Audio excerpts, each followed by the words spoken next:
So now I've just started to dry some of the areas with more texture, and what I'm noticing with the Ranger tool is that over the acrylic paint it does really give some nice texture. You can see it really starting to bubble.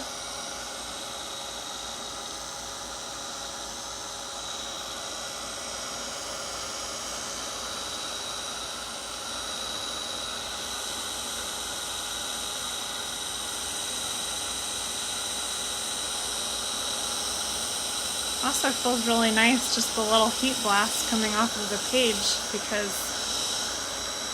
it's nice weather here, but it's just like a warm little glow and heat coming off the page that feels nice on your skin.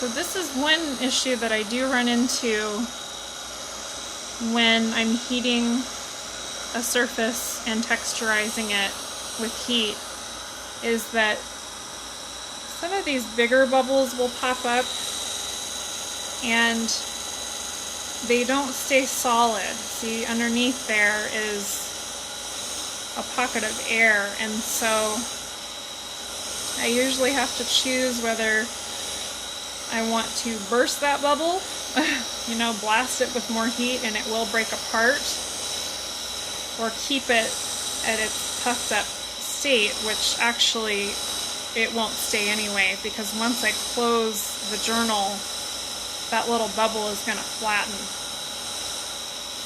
and more than likely it's going to stick to the other page too. So I'm just going to apply heat to this one until it bursts.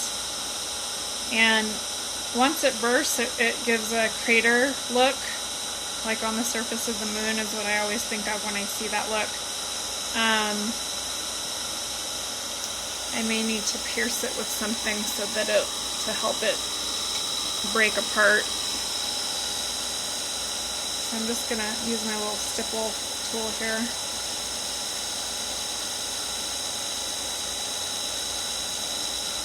And now it kind of has a gathered effect.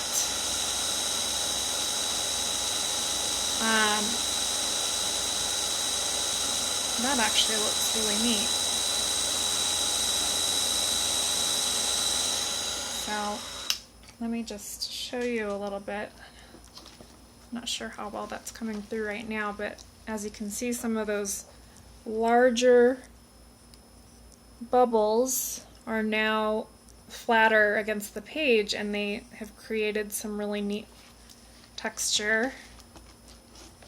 And some of this texture has flattened more where I put down the gloss gel. So now I'm not going to rush to do the word yet, because I actually on this page had made, I'm not going to call it a mistake because it was the first time I had tried it. It was a learning opportunity. I put the glossy accents down too soon on this page, and what ended up happening was, as I was trying to dry other areas of the page, this just started to sort of expand and melt out, and it didn't stay looking, you know, it still looks like letters, but it's a little bit hard to make out. And so I know that for this time I'm going to wait on the letters for now. So the next thing I'm going to do is I'm going to play with some of my homemade spray inks. And since I had gone for such a bright, sort of femininely colored layout on the last page, I want to do maybe some darker colors on this one. And like I said, this is just a homemade spray mist. What I did was I took bottles of watercolor, and it's just the Reeves watercolor set, and I mixed red and blue, and I think a little black to get this nice deep shade of purple. And then I'm also going to use Sukaniko's walnut ink, and this is the walnut shade of walnut ink. And I'm just going to lightly spritz this color because it is very bold and I don't want it to look too brown. Okay, so now that I have some liquid down again, I'm going to go over it with some water. And you can see that the gloss gel is making a nice resist in some of the areas. I'm just going to take my little baby wipe here and just wipe away some of the areas that are getting a little too liquidy and look like they're about to slip off the page.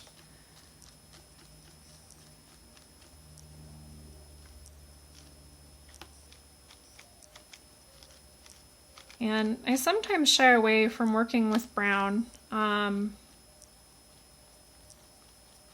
It's not my favorite color, but I've noticed that when I do use it, I like a lot of the effects that come out of it, and a flat brown goes really nicely with, you know, metallic golds, bronzes, copper shades. So I'm going to grab my Epsom salt. And like I said, you could use plain old table salt to get this effect too. It's going to be a little different just because it's smaller pieces of salt. You could also use rock salt or, like I said, sea salt, because those are bigger chunks and they'll give you a lot more texture. And as you can see, I'm just wanting a whole lot more purple because I'm a girl. I don't want a ton of brown. I like purple. I like pink. I like the pretty colors. So I wanted this page to look quite a bit different than the other page. I don't want it to be, you know, a carbon copy of it, but, you know, there's just certain colors that I gravitate towards. So I'm just going to use this little straw tool.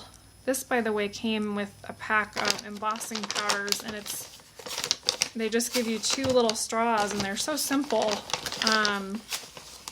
It came with Stampendis's Scenic embossing set, and which, by the way, if you have not checked out some of the things that they are doing over at Stampendis on YouTube, Fran, the woman whose name is behind the Fran Taj line of encrusted jewels, they are doing some amazing stuff on their channel that, I mean, if I weren't on a spending freeze, I'd be running out and getting some of those encrusted jewels, because I saw her do like an embossed tin. I think it was like an Altoid container, altered art, and it was just gorgeous.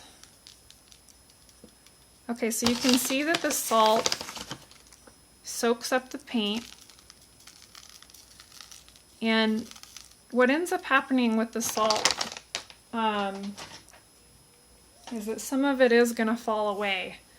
It's hard to keep it all on the page because it is large. I'm not adhering it down with anything other than paint. You know, I'm not trying to glue it down or anything. That might be an experiment to try for another day, like, you know, laying down a layer of some type of adhesive so that the salt sticks to the page a little better. But a lot of the salt will remain on the page. It will start to dissolve and stick, and what you'll have are some of the really neat bumps that you saw on the prior page that I showed you. And then once it's dry, you can cover it with Inca Gold, you can paint over it, you can spray mist it more. I mean, the possibilities are just endless. So I'm going to go at this with the heat tool again.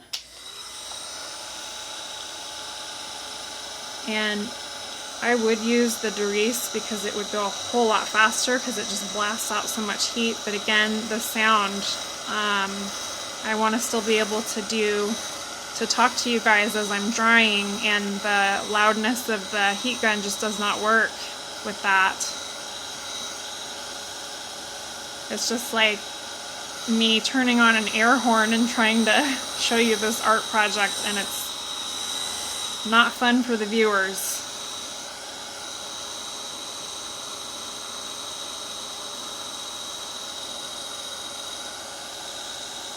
Okay, so this is pretty liquidy right now. It's gonna take some time to dry, but I want to be thorough because, like I said, once I lay down that word, this page needs to be pretty solid. And I'm leaving this area down here with these really neat gathered texture effects because I just really like how that turned out, and I may go over the surface of it with some Inca Gold to pick up the highlights a little bit.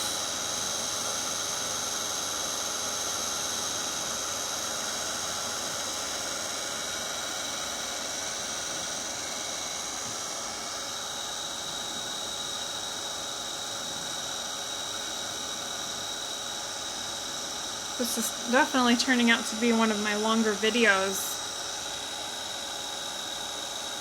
I'm feeling more comfortable on camera, and so whereas I would normally just be working on this page, now it's like, well, I'm gonna film it because now that I feel a lot more comfortable talking on camera,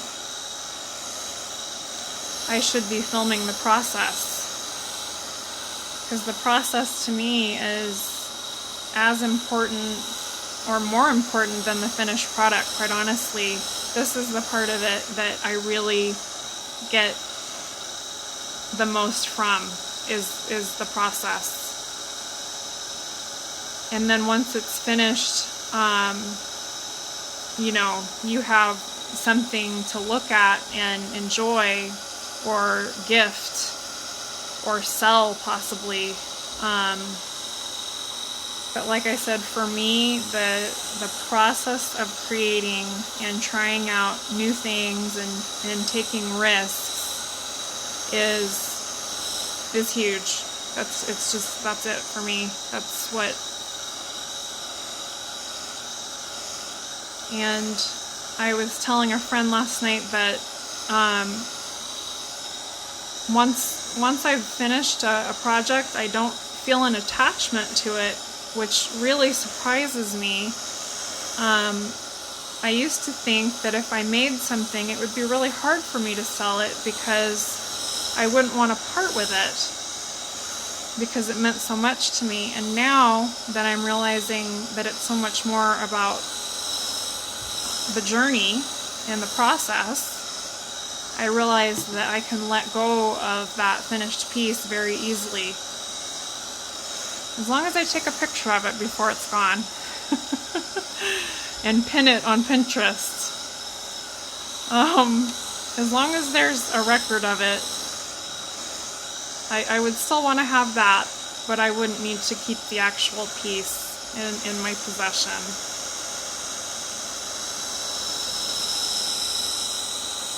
And that's a lot of the reason that I wanted to start putting my stuff out there on YouTube, was to interact with other artists and be able to trade ideas and exchange tags and work and get to enjoy what others are doing, and you know, it's like that whole circular effect of paying it forward, just also experiencing the joy of creating something for someone else.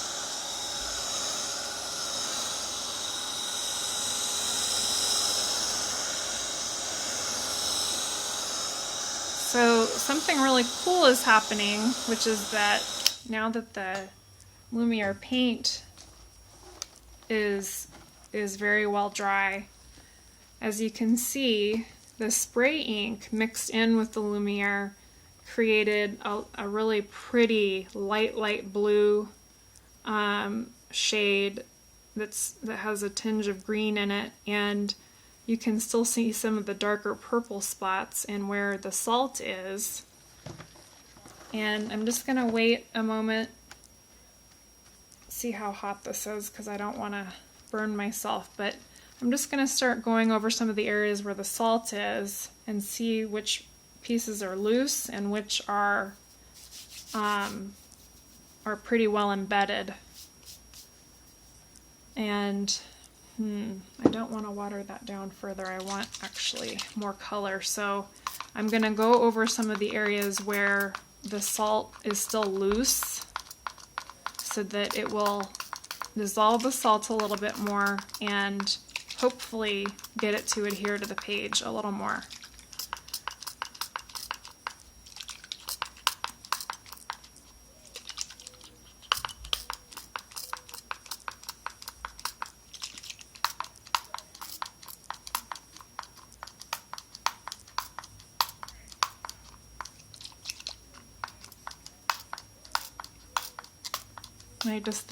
I'm thinking right now about the timing and the synchronicity of the spinning freeze that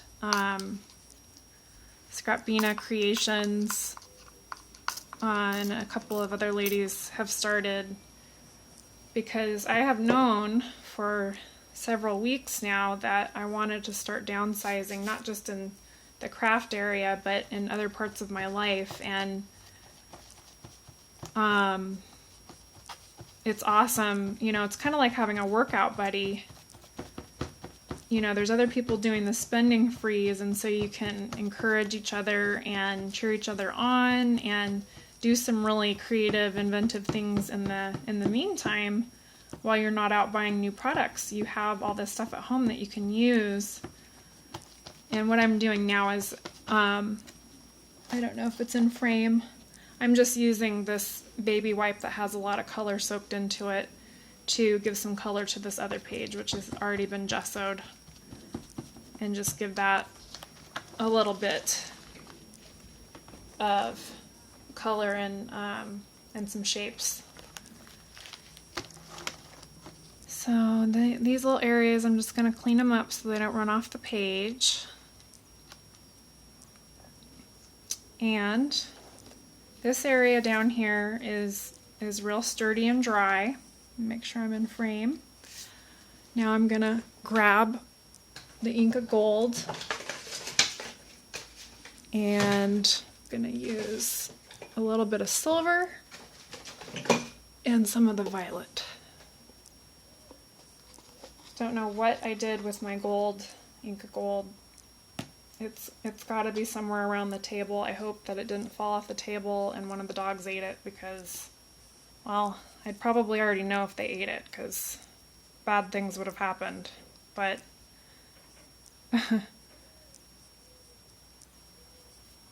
I cannot find it for the life of me, and I miss it because I really love that gold color. But in the meantime, I'm going to use this violet, which is really picking up that texture nicely. And then I'm going to go over it with a little bit of, whoops, I'm just going to stick my finger right back into the violet. I'm just going to rub off the excess violet. I really try not to waste any product if I can help it, and so I'm just using my finger here on the second page to rub off the excess violet so that there's some use for it. I don't know where that page is going yet, but it might as well have some purple on it. Purple never hurts anybody, right? Okay, so now I'm just going to go over some of the areas with the silver, and I don't want to completely cover the violet. I just want to mix in that silver shade so that you get some really neat different colors going there. And I really like how that's coming out, and I'm going to remember that about these Lumiere paints, the way that they will gather. Some of the salt just fell off the page. It's snowing. So you can see these little gathered parts, and And some of this is dripping down, which is cool. I really like what Donna Downey does with her dripping effects. Like with the gelatos, I saw her do a video on drippage, and it looks neat. I just don't want it on this particular page. Okay, so I think I am ready to put down the glossy accents, and what I'm going to do is just stop the video for right now because this page needs to dry a little bit more, and I'm not going to torment you by making you go through more of the drying process. So I'll see you in part 3.